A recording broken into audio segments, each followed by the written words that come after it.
Otobüse giderken böyle bir manzara. Türk restoranına gitmiştim. Her yere bakıyorsun abi, Türk restoranı. Bugün çok güzel bir gün. Neden mi? Çünkü ilk yurt dışı çıkışımı yapacağım ben. Bakü şehrinden gideceğiz. Macaristan Budapeşte'ye 4 saatlik yol. O da 3000 kilometre yakın yol. Bu arada günaydın arkadaşlar. Videonun başında da gördüğünüz gibi Macaristan'a gidiyorum. İlk önce birkaç hazırlık yapmam lazım. Kıyafetlerimi koymak için çanta, hangi kıyafetlerim gidecek, onları yerleştirmek falan. Böyle işte vakit alacak. Sonra para bozdurma falan gerekecek. Birazdan hepsini gidip yapacağım. Ve doğru havalimanına. Az önce bankadan geliyorum. 60 euro alacaktım. Benden tam tamına 119,86 Azerbaycan manatı istediler. İşte belgeler de tam 60 euro verdiler. Bir de ruble vardı. Ruble bozdurdum Azerbaycan'da harçlık yapmak için. Böyle işte bankadaki işim bu işte. Sonra gittim bir tane kendime çanta aldım. İşte böyle bir çanta. İçine bir günlük Macaristan Budapeşte seferim için kıyafet, havlu ve diğer şeyleri koydum. İşime yarayacak ne varsa bir gün içinde çantamız da hazır. Paramızı da bozdurduğumuza göre şimdi vaktin gelmesini bekleyeceğiz. Gideceğiz Haydar Aliyev Havalimanı'na, doğru Budapeşte'ye. Evet, her bir şeyimiz hazır. Çantam, kıyafetlerim, taksimizde geliyor. Hadi yolumuz açık olsun diyelim. Macaristan bizi bekler. Evet, taksimiz de geldi. Binip gidelim havalimanına. Ya Allah. 40 hayli yol. Bir 40 dakika var. Allah. Şu anda Haydar Aliyev Havalimanı'ndayım. Terminal 1'den gireceğim içeri. Sordum Wizz Air şirketin uçağın nereden kalkıyor diye. Terminal 1'i söylediler. Şimdi girişe yaklaşıyorum. Çekim işlemi de yapmam gerekiyor. Henüz çekim işlemi böyle ki 2 saat uçuştan önce gelmemiz lazım. İçeri giriyorum ben. Ya bunların da kendilerinden emin konuşmaları olmaya ya. Terminal 1 demişlerdi. İşçilerden sordum. Havalimanı çalışanlarından. Kardeşim diyor, terminal 2'ye yaklaşman lazım diyor. Taksi şoförü kendinden emin bir şekilde söylüyor ki evet kardeşim, terminal 1 diyor. Beni 3-4 dakika götürüyor havalimanında. Ulan bilmiyorsan söyle ki bilmiyorum kardeşim. Neden beni böyle götürüyorsun? taksi. Yaklaşık terminal için. 18:25. Uçak bekliyorum. Çabuk geldim ama geldiğime değdi. Tam böyle söyleyeyim 1 saate yakın taksiyle yol geldim. Çekin işlemine hala var. Biraz da havalimanında bekleriz. Pasaportum ve biletim. Bu da benim böyle söyleyeyim check-in yapmadığım için online bir şekilde ödendi. Eğer dediler 75 Azerbaycan manatı ödenmesi gidemiyorsun. Ben de çekince gecikmişti, o yüzden neyse şükür alabildik ama bayağı param gitti abi. Evet, uçağımıza biniyoruz. Haydi gidelim Macaristan'a. Avrupa ülkesi olması da bambaşka bir his. Arkadaşlar şu anda uçaktayım. Uçaktaşların çoğu böyle söyleyeyim. Ben zannediyordum ki çoğu diğer milletlerden olan adamlar olsun ama bakıyorum hepsi çoğu Azerbaycan Türk'ü. Yani çokluk Azerbaycan Türk'ü, Türkler falan var. Benim yanımdakiler ama bilmiyorum neredenler böyle bir dayının yanına vermişler biletimi. Demek ki Azerbaycan'dan Macaristan'a 3000 kilometre yakın bir mesafe var. Bu 3000 kilometrede ben böyle baktım programda 3 saate Macaristan'a gidebiliriz. Bu işte uçağı kullanan sürücüden çok şey bekliyorum. Yani olmasa bile 4 saat 20 dakika falan sürüyor işte. Biz Macaristan'a gideceğiz. Yani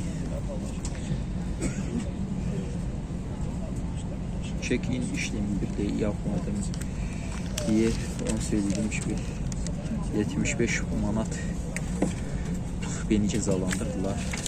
Çocuklar. Önceden dediğim gibi yurt dışına ilk çıkışım. Bilmiyordum böyle bir şey olduğunu. Ben Hazal'la Gürcistan'a gittiğim zaman çekim işlemini kendileri yapıyordular. Ücretsiz bir şekilde. Bunlarda sistem farklı. Bu yüzden bilginiz olsun. Yani ben ceza yedim. Siz yemeyin. 75 manatla iyi kurtardım ben. Yani o da kaç? 45 euro dedim. O bozdurdum. 60 euronun 45 eurosu çıktı ona. Bakalım 15 euroya ne yapacağız. Uçak şu anda kalkıyor. Macaristan hava indiğim zaman yine videoyu açarım. Lissiz havalimanına iş yaptım şu an. Uçak durdu. Üstümüzü kemerimizi çıkartalım.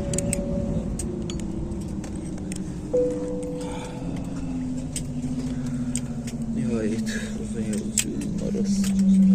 uzun bir yolculuktan sonra konuşamıyorum da o kadar gözüm uyku gitmedi ki. Evet, kalkıp çantalarımızı götürelim. İnelim aşağı.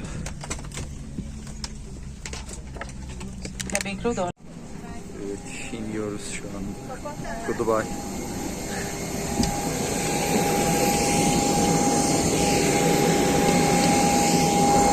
Bu da Leeds havalimanı. Otobüsle gideceğiz arkadaşlar. Herkes biniyor bu otobüse.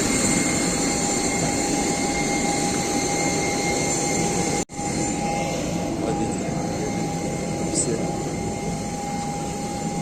Henüz Macaristan pasaport kontrolü yerinde var.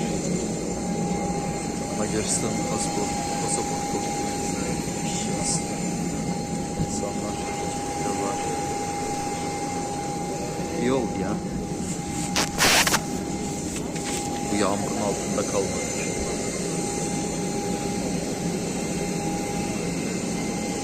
Otobüste vaktimiz 15-20 saniye falan geçti. Şimdi yaklaşalım pasaport kontrol yerine. Sistem biraz değişmiş. Böyle söyleyeyim, parmak izi falan alıyorlar. Havalimanında bayağı bir adam var. Bakalım ne olacak. Burada da gördüğünüz gibi hava alanı çalışanları insanların parmak izlerini alıyorlar. İşte böyle bir yer, pasaport kontrolleri. Biz havalanı. İçişleri Bakanlığı bir hayli geliştirmişler. Evet, bugün benden ulan heyecandan konuşamıyorum da benden mutlu adam bulamazsınız. Bu kadar rahat geçireceklerini düşünmezdim. Pasaportum öyle bir pasaport ki, yani ki öyle söyleyeyim, Avrupa yolunda büyük adımlar atmış ülkenin pasaportu Gürcistan pasaportu. O yüzden rahatlıkla geçirdiler yani. Şimdi gidip Budapeştiko terminalinden biletimizi alalım, gidelim kalacağımız yere. Bəli, o qədər çarpmadan sonra hələ bir pul da dəyişdiririk. Macaristan forinti alıb getməliyəm qalacağım hostelə. Hə, qiymətli. Okey. 4855 faiz.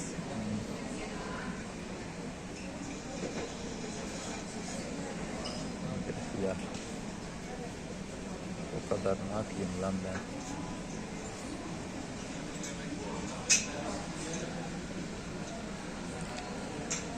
Versin.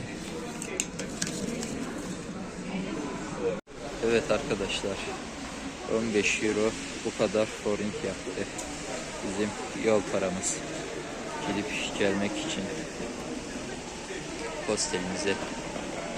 Şimdi yaklaşalım Budapeştiko terminaline de biletimizi alıp gidelim. Arkadaşlar, bende nakit olmadı da ben kart vasıtasıyla işte böyle dokundurdum, geçtim.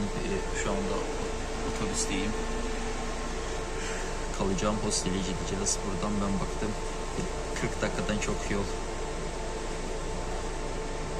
Kalacağım hostelin içini ve yerini göstereceğim. Çok böyle söyleyeyim, ucuz bir hostel.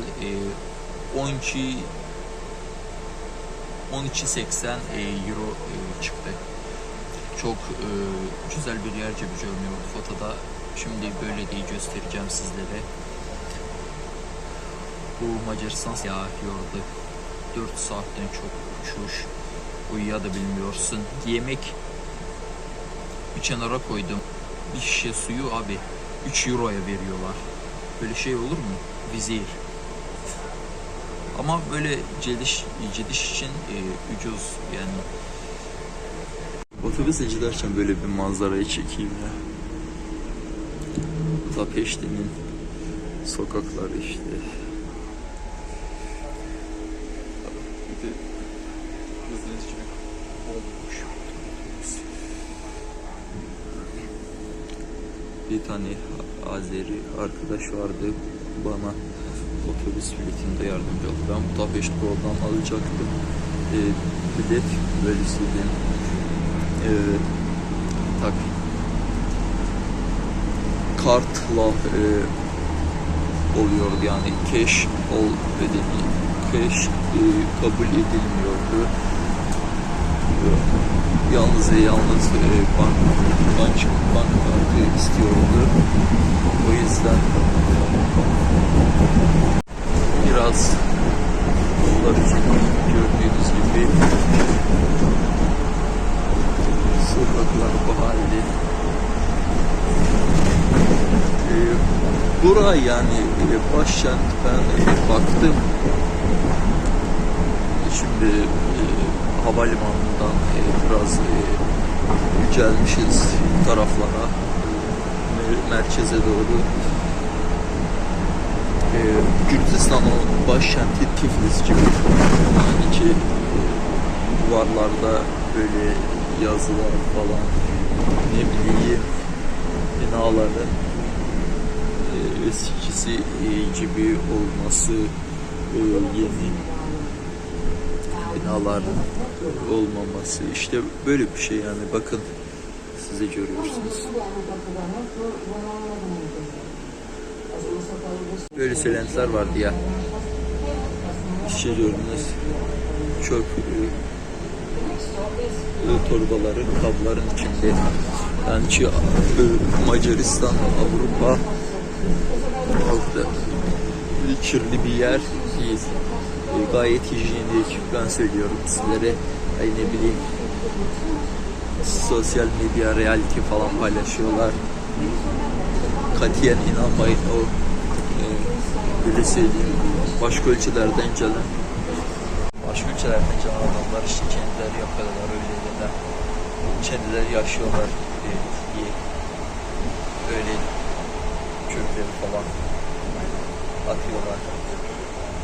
Yoksa böyle dediğim gibi gayet güzel, hijyenik bir yer. Yollar böyle temiz. Metrobüsten. Şimdi otobüsten yolları çekiyor. İneceğim birazdan.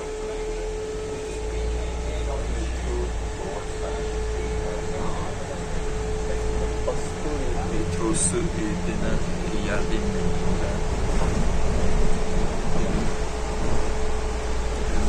Inmeme var. Otobüsten. Hani böyle benim bir seyredmişti arkadaşlar. İşte şehir merkezi falan. Böyle bir şey. Skoterler bakın yanında. Arkadaşlar şu anda Türk bir restoran buldum. Böyle bir döner sipariş aldım. Yiyorum. Yolculuk bayağı bir sürdü. Dediğim gibi yemek değil de bir kap su bile vermiyorlardı abi. Döner de çok lezzetli abi. Şu dolu et. Avrupa'da böyle veriyorlar işte. 2250 forint aldım ben. Türk restoranına gitmiştim. Her yere bakıyorsun abi, Türk restoranı, bizim Azerbaycanlılar, Gürcistan Azerbaycanlıları beni çok güzel karşıladı. Sağ olsun, yemek verdi, çay verdi, teklif etti, ücretsiz. Yani Macaristan'a çantamı toplayıp gelmeye değdi. Şu anda hostele doğru gideyim. Biraz geciktim. Doğru. Ama arkadaş da beni bırakmadı. Adı Elnur'dur. Sağ olsun. Yardımcı oldu bana. Arkadaşlar gece vakti işte. Görüyorsunuz Budapest'te sokakları. Gidip hostelimde dinleneyim ben. Yarın nereye de bakıyorsun abi? Türk restoranı her yerde. İşte hani yemek sıkıntı değil burada. Her yer Türk restoranı. Kolayca anlaşabiliyorsun. hiç dil bilmeden Macaristan'da günüm böyle geçecek işte. Bakın. Her yer ışıklı mışıklı. Ama sokaklar bomboş abi. Neden böyle bilmiyorum. Herhalde insanlar sabah sabah veya gecelik böyle söyleyeyim sokaklarda olmayı sevmiyorlar işte. O Türk restoranında oturup yemek yedim ya, Azeri arkadaştan sordum. Diyor ki hani burada hani işçiye çok ihtiyaç var. Yani sırf çalışan adam için çok süper ve güzel bir ülke. Gelmenizi tavsiye ederim. Esas da o Gürcistan Azerbaycanlısı kardeşler, paranızı böyle söyleyeyim bir kenara koyun, kazancınızı hesaplayın, bilet paranız ve diğer şeyler, bilet parası ve kalacak yer için para, bir de ki yeme içme, bunlar olsa Macaristan'a gelmeniz çok kolay. Elbette ki. Arkadaşlar ben Macaristan'da şuna dikkat ettim. İnsanların kullandığı, vatandaşların kullandığı arabalar, böyle söyleyeyim, çok yani eski model arabalar ama taksi arabaları biraz daha yenilikçi arabalar. İşte birini gördünüz, İsveç modeli araba, çok güzel bir araba. Yani dediğim gibi burada insanlar daha çok biraz eskiye önem verir. Arkadaşlar kaldığım hostel göstereyim size. İşte böyle masaüstü oyun var. Bir de çok iyi bir. Burada da Darko abim sağ olsun bana istekan su verdi. İçeyim. Reception bölmesi burası. İşte burada da yemek yemek için masa. Dediğim gibi reception işte. Odaya henüz gitmedim. Check-in yapmadığım için birazdan check-in işlemi olacak ve ben gideceğim. İşte bu da dolaplarımız işte böyle söyleyeyim, çanta, kıyafet, eşya koymak için şifreyi giriyorsun böyle. Açıyorsun. Yani çok seviye bir hostel. Fiyatını da böyle sevdiğim çok yani ucuz bir fiyata kiraladım. Bir günlük 10 euro gelir vergisi içi 12 euroya burayı kiraladım işte, bu hosteli. Evet yani abi böyle kaldım hostelde gösterdiğime göre artık içeri bir yatayım ben. Bayağı yorucu bir gün oldu. Yani yolun 4 saat uzun olması ve hatta yemiyordu. İçeri bir yatayım. Sabah sabah da kalkıp kahvaltımı edip Macaristan'a sokaklarımızı gösterip yeniden döneceğim Azerbaycan'a kaldığım yere. Buraya kadar izlediğiniz için teşekkür ederim. Videoyu beğenip kanala abone olmayı unutmayın. Eğer yok beğenmedinizse beni engelleyin, karşınıza çıkmayayım. Teşekkür ederim.